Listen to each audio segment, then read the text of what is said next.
What's up, everybody? It's Coach Ross of Coach Ross Football. Welcome back to the channel.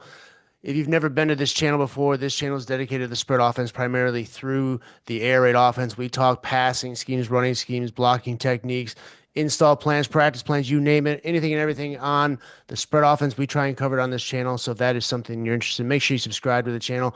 Also, if you like this video and the videos that are coming along that are just like this, make sure you hit that like. It helps the video get seen, helps the video get out to a bunch of other coaches that may need the help or are interested in learning about the air raid offense, especially. So, with that being said, this is the beginning of a special little series that me and Coach Brian Deason are going to be doing here. We are basically just going to be doing a small little clinic slash masterclass of the air raid offense and certain little tech, or not certain little, but certain techniques and schemes that are very, very prominent within the air raid offense. Again, remember the air raid offense is not a set of plays, but it's more a philosophy and a way of thinking. But these plays play right into that type of philosophy. So before we get started, I'm going to throw it over to Coach Deason. He is from Oklahoma City, and he is a football consultant, football coach, football extraordinaire, I would say. So, Coach, I'm going to throw it off to you. They've seen you on my channel before, but welcome back, and I'm glad to have you back for a bunch of episodes we're going to be doing here. So I look forward to hearing what you got to say, and I'm going to toss it over to you for a little introduction. Hey, thanks, Jason. I appreciate you having me on, man. I always love talking football with you, man. You got a great channel. You're doing a lot of good things for these coaches. And if you guys haven't gotten to his book series and his teaching, you guys need to go see those. Those are fabulous, man. He's done a great job with that. I go back to them at least once, twice a month and watch, because you always have something to miss. But like you said, I'm Brian Deason. I'm a coach consultant from Oklahoma City. I do a lot of coaching. We're trying to get the vertical alignments put into the high schools, so we get a lot of consulting work for that. I'm a quarterback trainer, and we coach currently Oklahoma City Elite here in Oklahoma City. That's quarterback, wide receiver, defensive back training. We use the 7-on-7 platform to get high level training. So, with that being said, hey, let's just jump into it. We're going to talk about stick today. Is that right, Coach? Yes, sir. One more thing, Coach. If you want, you can plug your how they would contact you. I'm also going to link it down in the description. But if you want to let them know how to contact you, if they want to get in contact as far as quarterback consultant or anything else regarding football, just let them know. Absolutely. You guys can find me at Brian Deason on Facebook, Deece24 on Instagram, or you can reach me at above.coaching24 at gmail.com, or find me at aboveathletics.com. Any one of those will work for me. If you guys need anything, if you like what you see and you need more information when we get done, just reach out to Jason and I, and we'll be happy to help you guys. Yeah, appreciate it, Coach. And like Coach said, we're going to be covering probably, or I would say, 80% of Air Raid's most favorite play. I mean, it's a toss up between stick, forwards, mesh, but me personally, stick is my baby, so we're going to get into stick right now. So stay tuned. We got a nice little master class here going through not the variations of stick, but how we teach it and how you can install it into your offense. All right, so like we said, we are talking about stick. We are going to break down how we bring it into the offense, how we teach it, and how we rep it in practice. So again, sit back, relax, and enjoy this. And make sure you're taking notes. So we're going to jump into stick right now, and we're going to go through a nice little checklist of the points that we want to cover, breaking down the stick concept and how we teach it, and again how we bring it into the offense. So, Coach, when I first teach stick, I needed to have my quarterbacks and my receivers understand where the space is, where the space we are trying to take advantage of the defense. So I'm just going to draw up real quick, real routes here, just the basic stick routes here, just to show you what kind of space we are trying to take advantage of. And so I'm going to run just this half field concept. I'm actually going to put some defenders out here, Coach, so that we can kind of see what we're looking at here. And we'll give it a four-man front. And we're going to have that right there. How many I got? 1, 2, 3, 4, 5, 6, 7, 8, 9. We'll just call 10 and 11. We'll just do that right there. All right. So again, Coach, I'm looking for space here. So with the stick concept, we can potentially take care of space and needs to go down. Come on now. There it goes. All right. So Boy, oh boy, this thing's messing me up here.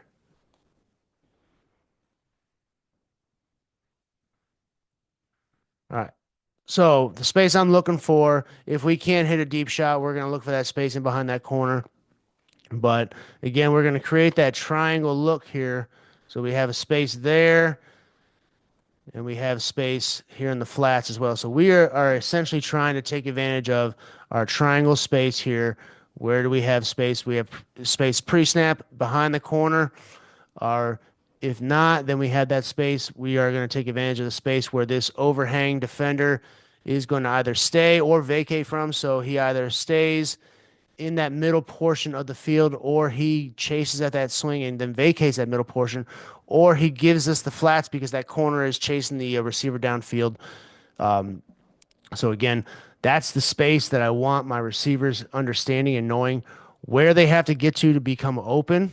And then for the quarterback to understand what he is looking at and what he's looking and where he is looking and what he has to do to take advantage of the space and what a defender has to do so that he can throw in that space where that defender is not.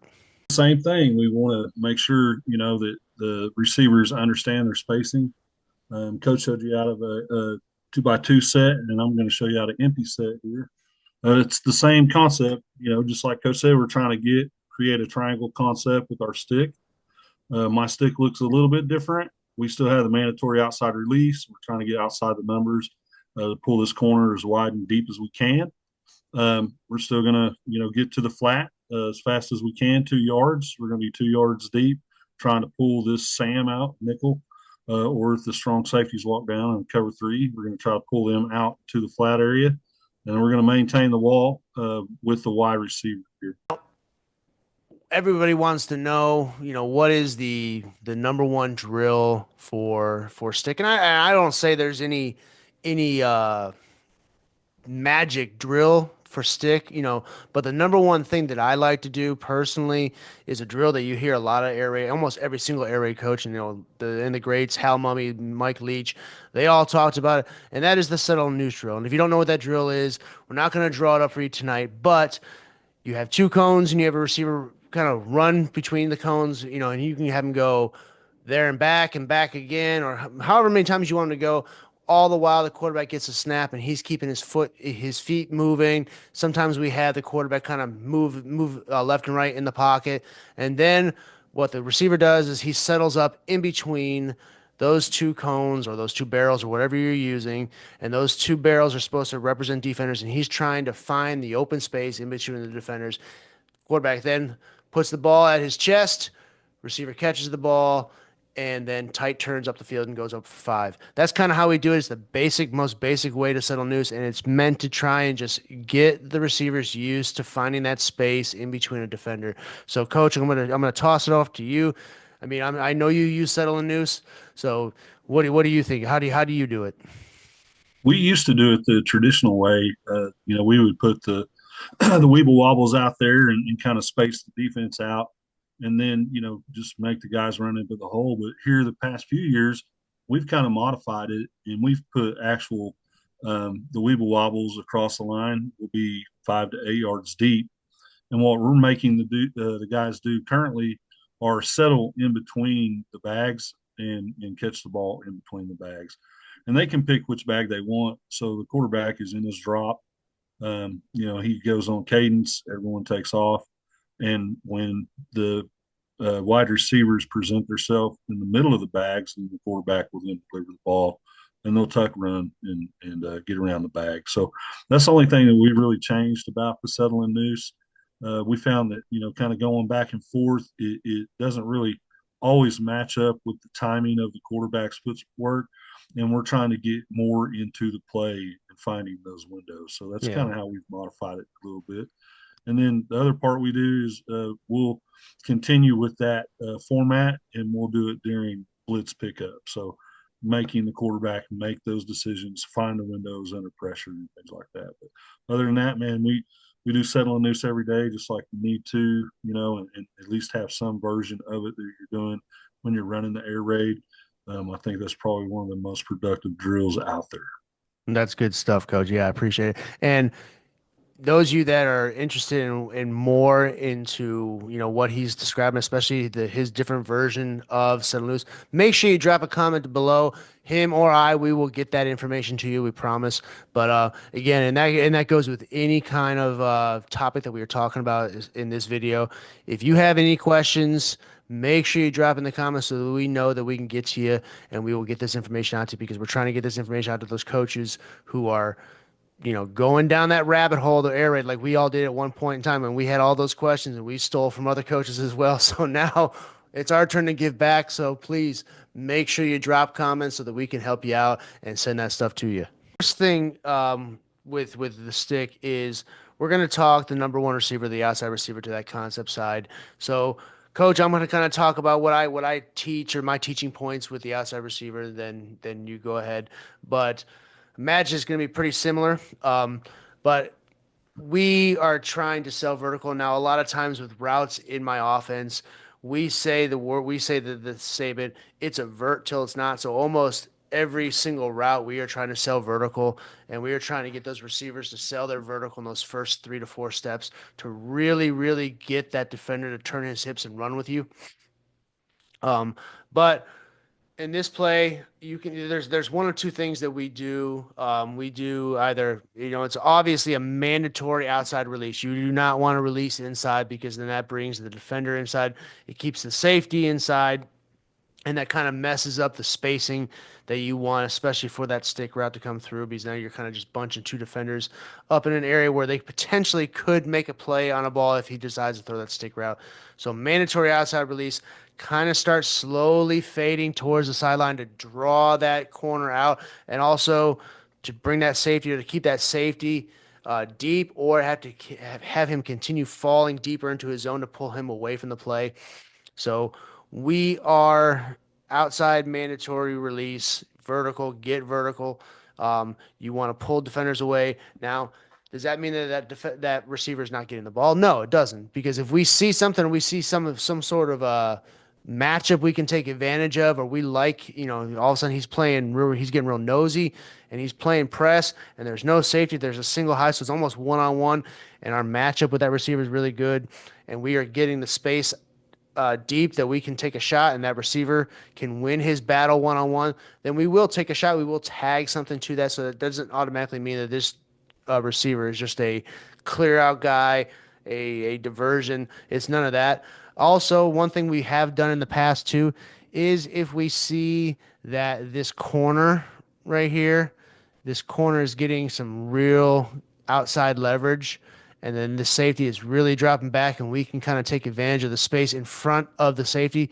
We sometimes will present the option for that receiver, and we can tag a post to it as well.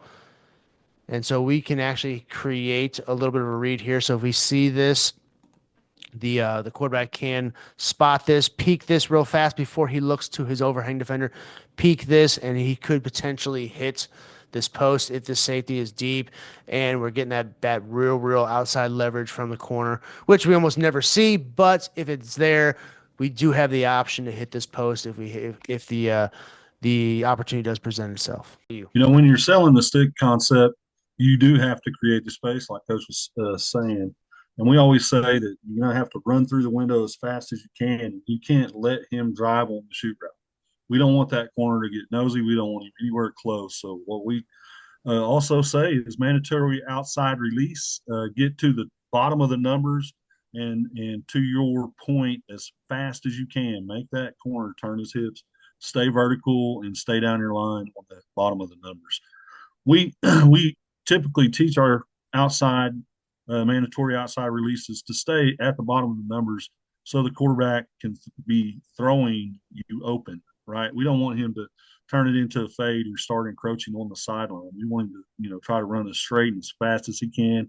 Again, like Coach said, if you have the matchups, we want to take advantage of the over the top. If he's in an alert, and this guy has came down, like Coach indicated before, and he wants to get nosy, and we know we can blow by him right now, we're going to take that shot. So it is, hey, it's your route. You make it what you need, and you go get it open. We don't want them to be messing around. and being slow on their brakes or slow out of their brakes or even off the line of scrimmage. So it's as fast as you can. Don't let him drive on the corner. If you are the hot, you're hot. You better be running. You know, we don't really use a choice off of this for us. We will let him run a post versus too high, or we'll let him set about the 20-yard mark if he needs to, if we need to clear out some more space. But that's about the only difference that we do in when we're running our base stick concept. Those are really the only two tags that we'll add to it. But you got to go. When I say you got to get out of there because we're going to talk about the stick route. You know, the wise route is probably, the most important. I mean, it is what the play is. It is the stick. We have to create the space for him. We have to be able to manipulate that nickel or the strong safety that's down in the box in order for that stick route to become open in time. There's a couple of different ways to teach it. I'm going to teach you more of the West Coast mixed air raid version of it, where the stick is kind of behind the strong safety or the apex defender. So what we teach him is that he has to get to his best release. He's the quarterback's hop. He is 4 to 6 yards as fast as he can. It doesn't mean he can get his hands on anybody. We're not looking to touch anyone. We're trying to get as free and as fast of a clear route as we can to get to our point so we know what's going on. We have to be able to get our hips around, eyes on the quarterback, and give him our numbers. That has to be presented. So here we always say the Y has the best release, and he can sit in the zone. He can turn it into a return route if he has to drive the strong safety or the apex defender to the inside in order to clear more space as he takes off on his out route. So most guys, they'll tell you that the stick is more of a spot route and you want to get to that spot as fast as you can. But what we do is we like to make him keep moving and stay in the window behind the strong safety or the Sam if he expands. So we know that he's going to be driving on the flat. That's the reason why we're throwing this route. And the timing of his route into his space is most important, right? Because we can't throw that route early. We can't throw it when the strong safety or the Sam, that apex defender, as you see here, is sitting in the window. So we have to wait or create a gap to where we're either in front of him clearly in a window or we're behind him clearly in a window with a defender behind us. And I think that if you can sit down at any time and you have a wide receiver that can find the void and stay in it, I think this play can be very, very successful at any level, any level. So he has to be hot at 2 yards and he has to keep his eyes on the quarterback as long as he can, present his numbers and give him his hands.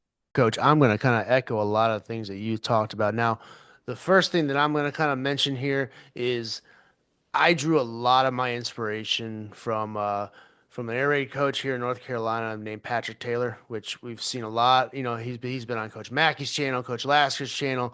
Um, when he talks about receivers understanding when they are open, that is the number one thing that I want to stress to my receivers, no matter what play we're running. And so in this case, stick, and so we're going to talk about that slot receiver here running the stick route.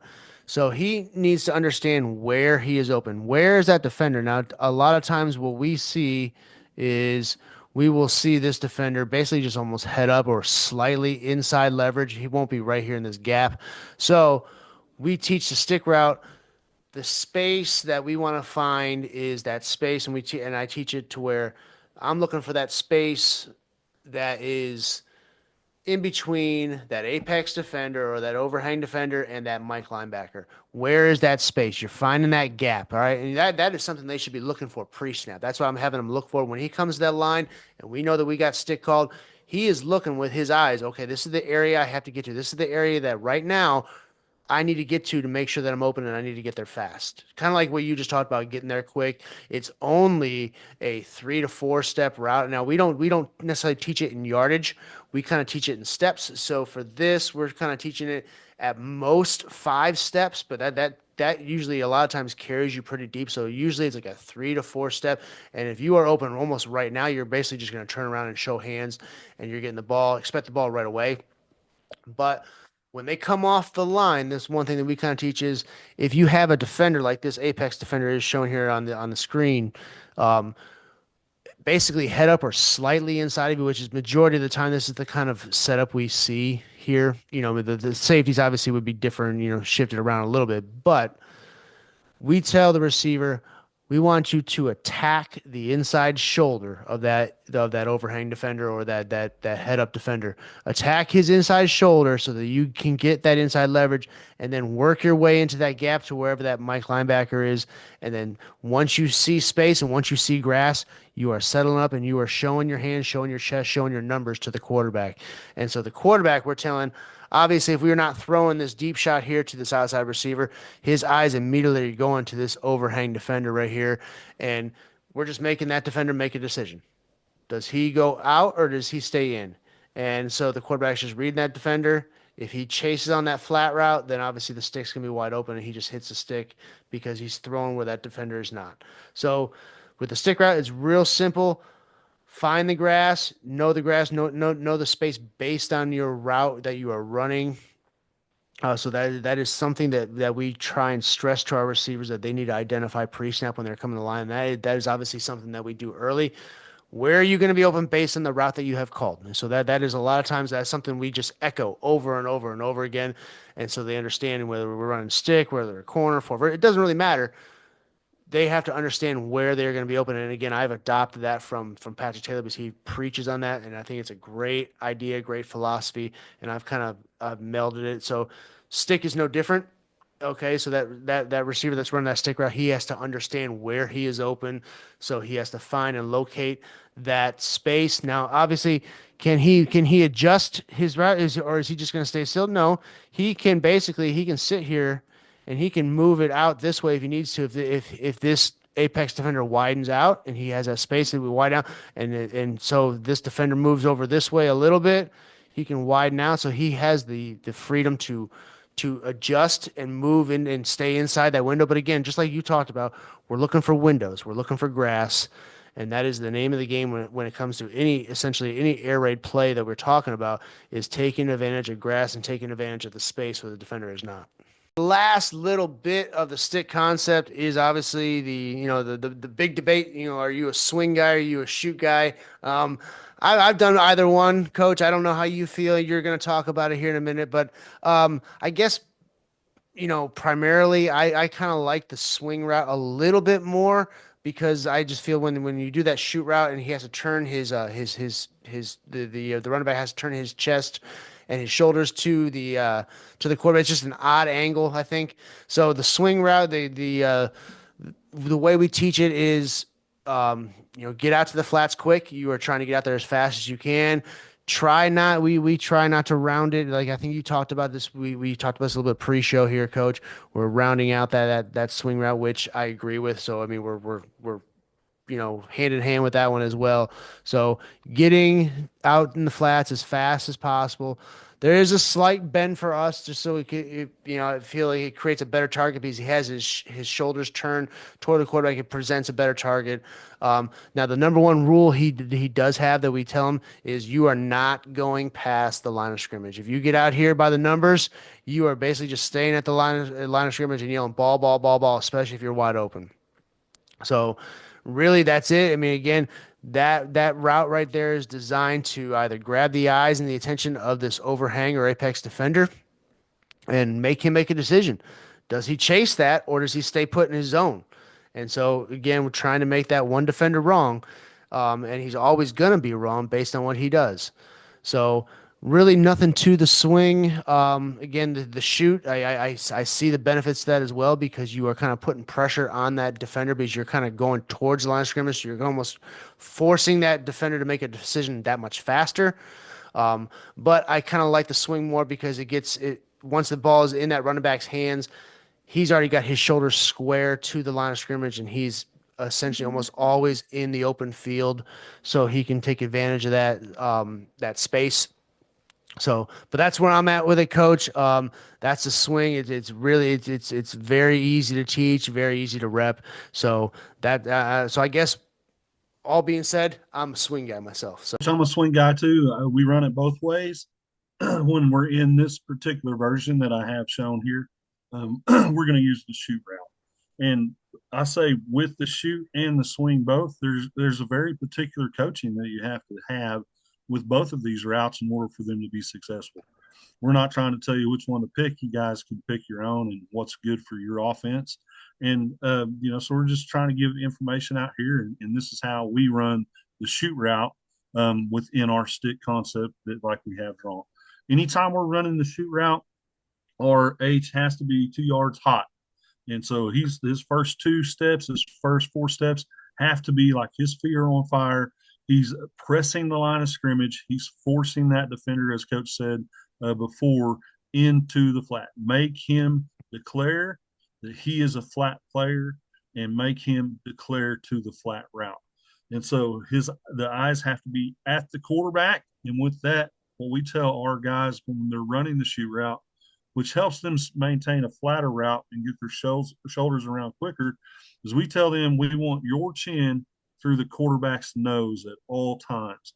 After his first 4 steps and his front shoulder, if he's running to the right, it's going to be his left shoulder. The shoulder that's taking him out of bounds needs to be parallel with the line that he is running. And we want to stay flat. And in order for him to turn his chin, get it on the quarterback's nose, that's going to keep him flat in his route and keep him from drifting and increasing the space in his route. A lot of times when guys are running this shoot route, they'll get their shoulders around, but they won't get their chin down and locked in on the quarterback. And what they actually do is they increase the space that they're running by drifting. And we don't want to be drifters, right? So we want to stay flat in our route. We want to have our chin through the quarterback's nose, and we want to stay as flat as we can to the line in front of us. So, I think if you use those teaching concepts when you're running the shoot route, you can be very successful if you have a quarterback that can throw to the flat, in that shoot or speed outs with a lot of velocity and keep the ball flat and level on the plane. If you got a guy that's a drifter, that he has a kind of a lazy ball to the flat or to the field on their throws like that, it may be better to throw the swing.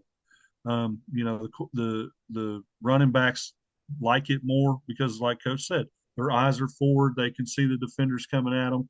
They all want to make the cut, but sometimes they do get lazy in that with the swing route. They won't get their chin around. They won't get their chin.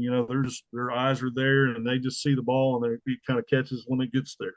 So if we teach it either way, when we teach our running backs that they're going to be in a swing route, they're going to be in a shoot route, we want to make sure that their chin is over their shoulder pad looking at the quarterback. And that's something that we put on the grade sheets. It's gradable, it's repeatable. We can see their head turn. If their head's looking forward when the ball's coming at them, you're getting the mark off. And so I think if you're consistent and they have discipline in the way that they run it, and you find which way works the best for your receivers and for your offense, you can be successful running either one of them. And but with that, we try to get 2 yards across the line of scrimmage, get there as fast as we can, and make sure that we're doing our job within the concept as it's drawn. We're going to talk a little bit about the backside and how we teach our backside routes. Now, there's many things you can do on the backside of stick, depending on the coverages that you're looking at and the teams that you're going to be playing, their talent level, and I think talent level has a lot to do when you're talking about how you're attacking defenses. So we try to keep the backside of our stick route pretty simple. We only use a couple tags, and we can show you those later. But today, what we're going to talk about is our basic Omaha that we put on the back of it. And the Omaha, it talks about it's just basically a spot route over where the wheel used to be, and then it's just a 7 yard speed cut, speed out. We're trying to, keep that corner out of there. Make sure that this is the route we want to do. So on the backside of ours, as we've shown here, is we have an alert. So our X is alert. And if we're looking for cloud, he can adjust that into a fade, and he's going to run and run and run as fast and as hard as he can against any kind of bump coverages. They're playing trap, they come down, you know, they're rotating out of it, something like that. That's what we want to make sure that he's just running, getting out of there, just like he was running the go on the other side of the ball. We want to make sure that when he's getting to his speed cut, that he sticks his fourth step in the ground. He makes sure that when that fourth step hits, that he's rounding his turn off and he's getting again his chin to the quarterback, helps keep him flat. It doesn't allow for him to drift and for the corner to undercut that route. It kind of, walls him off like a post player. If you're talking about a high post in a basketball player, right? That's kind of what we want to do. We want to block him off, get as big and as wide as we can, show the outside number to our quarterback, and make sure our hands are ready to catch the ball. So that's basically what we do on the backside for our X receiver. We will run him on a slant, or we'll also run him on a post, it's depending on the coverage. Aside from me, try and keep it as simple as possible. It's usually one or two things. We usually kind of just put in two little option routes here. So really what we tell them to do is if you have off coverage, you're running basically a three-step hitch. So off coverage, we're getting hitches on both sides.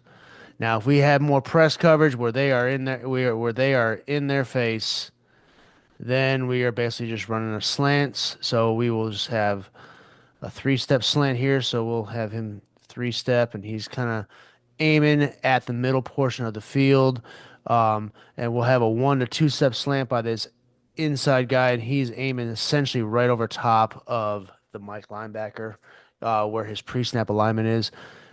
So again, try and keep him in option routes for the backside here. Now, the way the progression is, the quarterback has the freedom to throw the backside if he sees something right now. So a lot of times we don't get the slants very often, but a lot of times what we will have is oops, we will have the a gift open. Basically, if we have something like this, we have the gift right now to this X receiver. So quarterback has the freedom to throw that right now, especially if that because just like in four verts, we teach are you open right now if you are run that hitch. So and the quarterback sees, do I have a receiver open right now? And that doesn't mean just because we call stick, we have to throw to that concept side. If we have the gift open right now, he has the ability, he has the freedom to throw that gift right now. Now there is one thing I am dabbling with on the backside, and I'm trying to work on how I could turn this into a tag of some sort. It wouldn't be in the normal backside read, so obviously the hitch slants that would be the normal. But I am kind of down because I saw it, and I don't remember where I saw it over the break here, but possibly including dagger into the backside concept here. Kind of like the idea. It looked fun, especially if we can pull this defender out, and then all of a sudden that dig comes open underneath it. It's just something I'm dabbling with. I mean, I'd have to work out, does that turn into another read? Does this now turn into a full field read? But is it something we can say, oh, check with me or throw backside? There's a bunch of different things that have to be done before this is actually set in stone. But this is kind of just something I'm dabbling with. But that is something I'm just messing with as far as backside that we could tag it and throw it right now or whatever it might be. I don't know, but to make it short and sweet. Um, Hitches if we have off coverage and a 1 step slant by the inside receiver and a 3 step slant by the outside receiver if they are press and in your face. And so that's what we run backside. And that is the backside concept to every single, or that is the backside to every single quick game concept that we have, whether it be corner, fade out. That's kind of what we do backside. Coach, so the last little bit we want to talk about here is, and everyone wants to know because especially you hear with the air raid offense is it's not an offense that is designed to, you know, smash you up front. It's not designed to win physicality games. It's an offense that is meant to go up against a team where you're typically not as big, fast, and strong, but the idea of the air raid offense is to out execute somebody. So the magic of the offense is in the practice. So when talking about practicing the stick concept itself, let's just kind of have a real quick discussion about what things we might do in practice. So for me personally, it all starts with settle and noose. All right, settle and noose. You know that starts teaching the receivers to understand and manipulate space because that's what the stick concept is. It's manipulating space, and it's not a large, huge open area of space, but it's small little chunks of field, and that helps. Um, I like to do a little stick drill where we do it out of 2x2, we do it out of 3x1, where we have basically a quarterback, a slot receiver, and a running back, and we can run it to both sides. So we'll switch both sides, and we have it just a defender, just that overhang defender, and we are working that stick read. And so we just tell that defender, okay, you either chase the running back or you stay with the stick. I don't care what you do. You just do what you do. And then the quarterback just reads off that, and we throw that drill, and we just rep that drill like crazy. And so we might do that twice a week. Because stick is that big of part of our offense that we would do that like twice a week. So that is one drill. Obviously, we rep it a little bit in routes on air. We go through it. And we run it through routes on air. And then lastly, when we go through team, when we go through like some sort of a banded drill at the end, we will call stick based on, kind of some of the alignments and coverages we may see, from our opponent that week. But that's essentially how we practice stick. It doesn't have its own necessarily designed day, but we do have drills built into the practice plan throughout the week that focus in on stick. But a lot of the drills that we do, they kind of take care of themselves as far as just manipulating space because that's what we're trying to do with every single concept. We are trying to take advantage of space. So when we can do that, um, then the more power to us, and and the better options we have. So, real quick, that's what I had as far as practice. What do you do as far as practicing stick, and repping it out in practice? We do the same thing or very similar. We always start our practice plans with routes on air, and we throw those, for every single thing that we do. And when we're running stick, we're running dagger, we're running slants, whatever. We go through the whole route tree with them, and we want to make sure the guys get at least 2 or 3 reps. The quarterbacks are throwing 2 or 3 reps per route. And so if you have 4 or 5 quarterbacks, everybody's getting the ball. If you got 1 or 2 quarterbacks, we'll throw one side and then we'll switch and we'll throw the other side. Or we'll just do the 2 outside receivers or the 2 inside receivers or the inside receiver and the flat routes. And so I think you really have to kind of plan and make sure that your plan is working and you designate the time that you need for your bread and butter plays. And I think stick is one of those plays like mesh that I think if you spend just a little bit extra time in practice, you're going to get a lot of reward out of it. So, we do spend, like you're saying, you spend 2 days. We spend a day plus our routes on air, and then we use a read and route recognition period where the quarterback doesn't have a clue what's coming, and we just go tell the wide receivers to run the routes. And what we're looking for, we tell them, hey, this is quick name or this is drop back or so on and so forth. What we're looking for is the quarterback's footwork and his eyes in the right place, so on and so forth. And then we also do it as part of our blitz pickup. So we'll run, stick, we'll run mesh, we'll run, all the air raid concepts against one overhang, against a nickel and a safety. So we want to try to get the quarterbacks as many looks versus stick and the other concepts that we run as we can.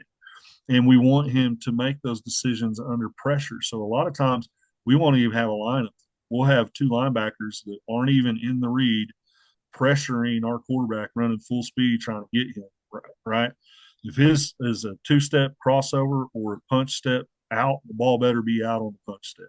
And so again, those are things that I think that are important when you're running these concepts, that you get some game speed simulation in when you're doing your drills.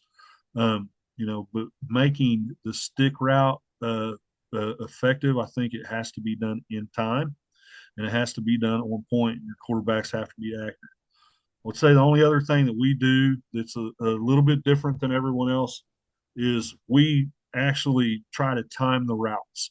So we want our shoot route, especially if we're running 3 by 1, we want our shoot route and our sticks to be at their points at the same time. And sometimes we'll use, little air horns, or we'll just blow a whistle. I'll tell you, one of the things that has really kind of helped our practice out is the 7-on-7 tables that has the timer on it. We'll set that timer for, 3 seconds, or we'll set it for 4 seconds, or we'll set it for 5 seconds, depending on the concepts that we're running.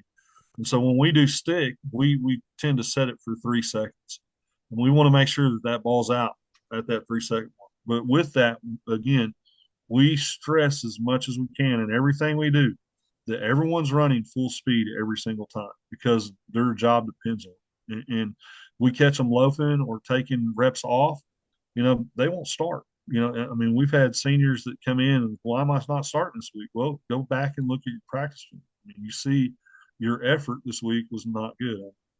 Kids have problems, they have issues, they get tired just like anybody else. But I think the important thing that we need to press them for as coaches is be consistent, show up every day, do what's asked of you, just like in life, and I think you'll go really far.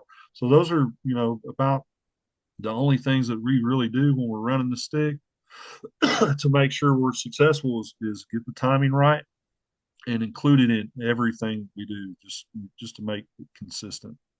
Well, that's good stuff. I'm actually going to steal that little extra simulated pressure with the linebackers. I Oh like yeah. that idea because, as you know, when it comes to Friday nights, Thursday nights, that pass protection breaks down mighty quickly, and Hmm. and all of a sudden you got a panicking quarterback behind behind the line of scrimmage. So the more pressure you can give him and show him, the more he can get used to. So I like that. I'm definitely stealing that one. All right, coaches, I hope you enjoyed this little breakdown of the stick concept. Again, it is the base fundamentals of how to teach the stick concept, and it's coming from me as well as Coach Deason, who is probably a hell of a lot better coach than I am. So I appreciate him coming on, and we are going to do more of these as a series. There's more in the works. There's more planned coming. So one thing I would like you all to do, especially, is if there's a particular concept you want us to talk about, drop it in the comments so that we can look at it. We can kind of go break it down, and we can kind of go through. And so if that's something that you're interested in, to make again, drop that in the comments. Also, too, we covered the small area of what the stick concept really is. So there is so much more to it. There's so many variations to it that we didn't get to. There's things that you can do with motion and formations. So there's so many more things you can do with the stick concept. We just covered the bare minimum of it just to get you started, just to get your foot in the door. So again, if that is something you're interested in do as well, let us know down in the comments that if you want to see more variations of the stick concept, how we run it, how we, whatever it might be, let us know. And again, Brian and I, we will go ahead and start collaborating together to come up with that kind of a video for you to do. So if that is, again, if that is something you're interested in, please let us know. Coach Decent, do you have anything to add before we call it a day for this one? No, I appreciate your time, Jason. Man, I hope these coaches, I hope everybody gets what they need out of it. And again, it was just surface, right? Surface of the stick. There's so many variations. There's so many defensive adjustments that there's so many answers that we can give you for. I hope you guys in your journey in the air raid just dive in and just fall in love with it, and find ways to use it within your offense and go have some fun. And I can't wait till we do some more of these and answer some questions. I know you guys got a lot of questions. We can do movement, we can do whatever. We can do it, based off of, just straight defensive coverages. So whatever your questions are, again, just drop them down in the link, and we'll get back to you as fast as possible. Yeah, and echo on to what Coach said. If you haven't seen some of his stuff on his offense and his system and how he moves his players around, that is something definitely to check out. Again, I'm going to list and link all of Coach Deason's information down in the description below. So make sure you check it out. He's a gold mine of information. So I appreciate you, Coach. Again, this is episode one. This is the stick concept. I can't tell you how many episodes we're going to do yet because we haven't really decided what we're going to cover yet. We have some basic ideas, but we're kind of going through it and kind of touching on the main concepts, and then we can start breaking off into some smaller things. But again, mention that stuff down in the comments, and we can make sure that we get that to you, that information out to you as quick as we possibly can. But until then, thank you, Coach Deesa, for joining me on this. This was great. This was a lot of fun, and I look forward to doing another one with you. And to the rest of the guys out there, the coaches out there, look forward to seeing you in the next video.